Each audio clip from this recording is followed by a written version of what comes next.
மேலதான் கொலை நடந்திருக்கு. வாங்க. ஃபிங்கர் பிரிண்ட்ஸ் எக்ஸ்பர்ட் வந்தாச்சா? Yes sir. தடயங்கள் இல்ல சார். ஏன்னா கொலைகாரன் கிளவுஸ் போட்டு வந்திருக்கான். அதனால எந்த ஃபிங்கர் பிரிண்ட்ஸ் கிடைக்கல. பட் சார், கொலைகாரனுடைய பூட்ஸ் பிரிண்ட்ஸ் கிடைச்சிருக்கு sir. Have you taken note of it? Yes sir. I have already taken note of it sir. Very good. Thank you sir. Police man சீமா? அது மேல இருந்து கீழே குதிச்சு மெயின் ரோடு வரைக்கும் போயிருச்சு சார். அங்க இருந்தா கொலைகாரன் டாக்ஸிலயோ ஆட்டோவிலயோ தப்பிச்சு போயிருக்கான்னு நினைக்கிறேன். நகை பணம் ஏதாவது காண போயிருக்கா? இல்ல சார். நகைக்காக பணத்துக்காக நடந்த கொலையா தெரியல சார்.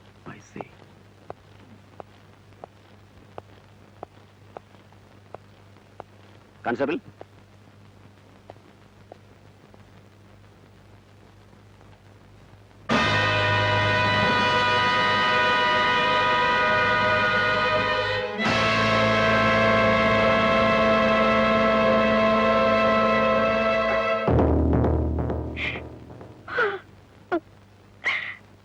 சார்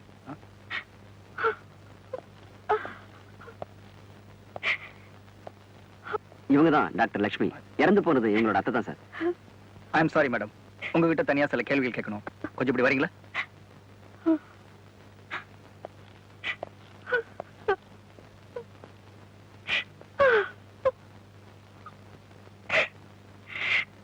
மேடம், அவங்க நிலைமை எனக்கு நல்லா புரியுது. இருந்தாலும் என் கடமை நான் செய்யணும். ப்ளீஸ் லட்சுமி, அழாத. அவங்க கேக்குற கேள்விக்கு அமைதியா பதில் சொல்லு. நேத்து ராத்திரி என்ன நடந்ததுன்னு கொஞ்சம் விவரமா சொல்றீங்களா? ப்ளீஸ். எங்க அத்தைக்கு சமீபத்துலதான் கண் ஆபரேஷன் நடந்துச்சு. கொஞ்ச நாளாவே அவங்க உடம்பு ரொம்ப வீக்கா இருந்தது. அதனால டெய்லி நான் ஹாஸ்பிட்டலுக்கு போகும்போது வீட்டை பூட்டிட்டு ஒரு சாவி எடுத்துட்டு போயிடுவேன். திரும்பி வரும்போது வீட்டை திறந்து நானே வந்துடுவேன். நேத்து ராத்திரி நான் கொஞ்சம் லேட்டா வந்தேன். மழை ஜோரா பெஞ்சிட்டு இருந்தது. நான் என் அத்தை கிட்ட கொஞ்ச நேரம் பேசிட்டு இருந்ததுக்கு அப்புறம் என் ரூமுக்கு போய் புக் படிச்சுட்டு இருந்தேன். அத்தைக்கு கண் ஆபரேஷன் பண்ணதுனால கண்ணு கூசும்.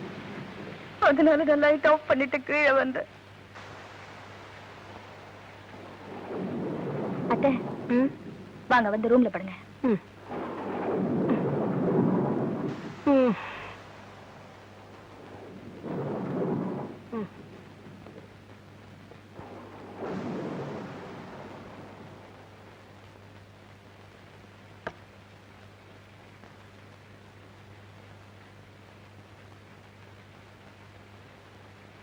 அத்தையை படுக்க வச்சுட்டு திறந்திருந்த கதவை சாத்த போனேன். அப்ப திடீர்னு போன் பெல் அடிச்சது.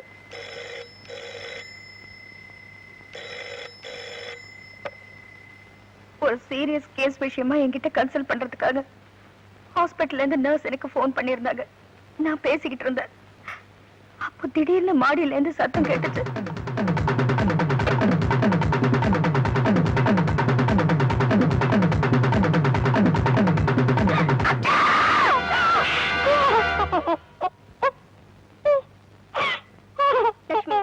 என்ன இது?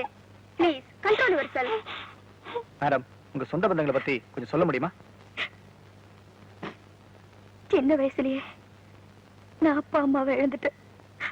அதுக்கப்புறம் இந்த அத்தை தானே வளர்த்தாங்க.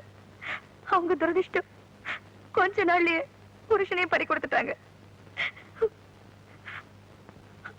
அந்த கஷ்டத்திலையும் என்ன வளர்த்து படிக்க வச்சு டாக்டர் ஆக்குனாங்க.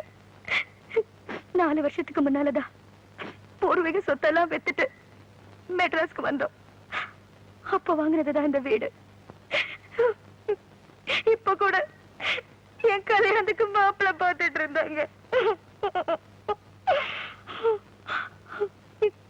யார்கிட்டயும் சத்தம் போட்டு கூட பேச மாட்டாங்க. அப்படிப்பட்ட அவங்களுக்கு இவ்வளவு பெரிய வீட்ல நீங்க ஏன் தனியா இருக்கீங்க? ஒரு வேலைக்காரியோ ஒரு வாட்ச்மேனை வச்சிருக்கலாம் இல்லையா? வீட்டுல இருந்த வேலைக்காரி கல்யாணமாயி புருஷனோட ஊருக்கு போயிருக்கா. கூர்க்கா 2 நாளைக்கு முன்னாடி லீவ் எடுத்துட்டு போயிட்டா. சரியான சந்தர்ப்பத்தை தான் கொலைகாரன் பயன்படுத்தியிருக்கான். இதுக்கு பின்னாடி ஏதோ மர்மம் இருக்கு. Anyway, thank you madam. நான் மத்தவங்களை விசாரிக்கிறேன். ரொம்ப நாளா மாட்டாதவங்க இன்னைக்கு மாட்டிக்கிட்டாங்க. தீர்த்துட்டேன்.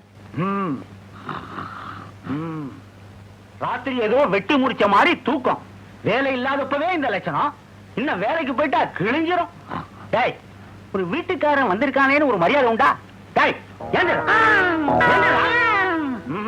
இவன் இப்படி சொன்னா எந்திரிக்க மாட்டான்.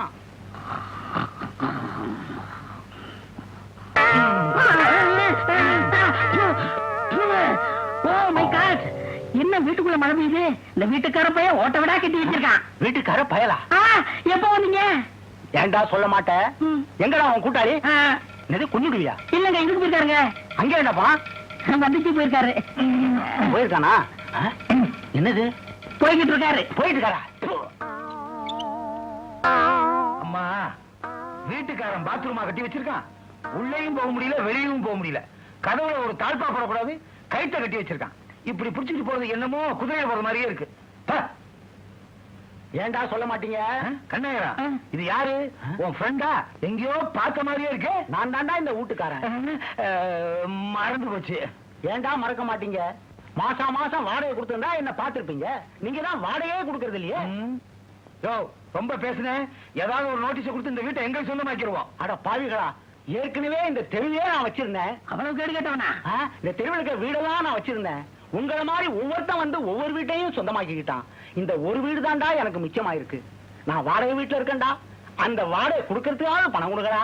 நீங்க கவலைப்படாதீங்க, நாங்க சுவிஸ் பேங்க்ல பணம் போட்டு வச்சிருக்கோம். அங்க போறது ஒரு சின்ன ப்ராப்ளம். ஏன் இங்க போல? இங்க இருந்து போறதுக்கு பணம் இல்ல. இன்னொரு 5 டேஸ்ல, அதாவது 2 நாள்ல உங்க பணத்தை நான் கொடுத்துறேன். 5 டேஸ்னா 3 நாள்ரா. சுத்தம் 2 பேருக்குமே இங்கிலீஷ் தெரியல. 5 டேஸ்னா 4 நாள். இப்படியோ 2 நாள்ல வாடகை கொடுத்துருக்கா. சரி சரி, பேப்பர் கொடுங்க. 2 நாள்ல கொடுத்துற சொல்றா. பேப்பரையா? வாடகை முயற்சி பண்றான். என்ன மோட்டர் பைக்ல உட்காந்து பேப்பர் படிக்கிற மாதிரி படிக்கிறேன்? அண்ணே, என்ன போட்டோ போட்டிருக்கு? உன் போட்டோவா? இல்ல, நாய் போட்டோ. எங்க? இத படிங்களேன். ஜிம்மியே காணவில்லை. அன்புள்ள ஜிம்மி, நீ வீட்டிலிருந்து காணாம போனதுல இருந்து எனது தாய் படுத்த படுக்கையா கிடக்கிறாள். இந்த விளம்பரத்தை பார்த்ததும் உடனே நமது வீடு வந்து சேர். பாத்தீங்களானே, நாய் கூட இப்படி விளம்பரம். நம்மளும் காணா போய் 18 வருஷமாச்சு. நம்ம வீட்டை சேர்ந்தவங்க ஒரு பையன் கொடுத்தானா விளம்பரம்? எங்க அப்பா விளம்பரம் கொடுத்தாரு. அவ்வளவு பாசமா? ஆமா, என் மகன் பீதாம்பரம் காணவில்லை, கண்டுபிடித்து என் வீட்டிற்கு கொண்டு வருபவனை கொலை செய்வது விளம்பரம் கொடுத்தாரு. அண்ணே, கீழே பாருங்க. என்ன? இதை கண்டுபிடித்தால் தர்க்க சன்மானம் கொடுக்கப்படும்.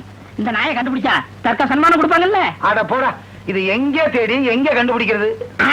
இப்படி செஞ்சா என்ன? என்ன? ஒரு வீட்டுல நாயை தேட வேண்டியது, மறாவது நாள் இதே மாதிரி பேப்பர்ல விளம்பரம் கொடுப்பாங்க. நாயை கொடுத்தா தர்க்க சன்மானம் கொடுப்பாங்கல்ல? ஆஹா, கண்ணாயிரம், பீதாம்பரம், அருமையான ஐடியா. ஓகே, லம்பு லம்பு அமைச்சிருவோம். Yes, come on, carry on. All the best. Thank you.